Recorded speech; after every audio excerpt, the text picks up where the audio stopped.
Hello বন্ধুরা, কেমন আছেন? ভালো আছেন?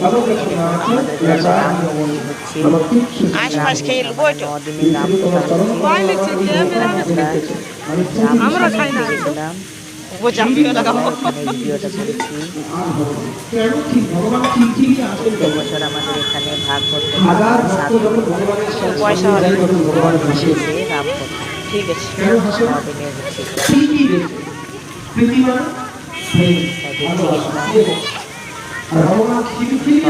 দেখতে যেতে সময় পাইনি, একটু ব্যস্ত ছিলাম। পয়সাও নিয়ে এলুম না, আমাকে কিনে দেবো বললে বলছে। দিচ্ছিল না। হ্যাঁ রে বাবু, বেলা বসে দিচ্ছে।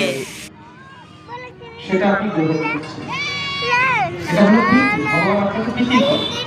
আর অলৌকিক প্রীতি মানে সবকিছু দেওয়ার পরেও আপনার মন কোনো কিছুর মধ্যে আসক্ত না হয়, শুধুমাত্র ভগবানের চরণ কমলেই আসক্ত হয়ে থাকে। ভগবান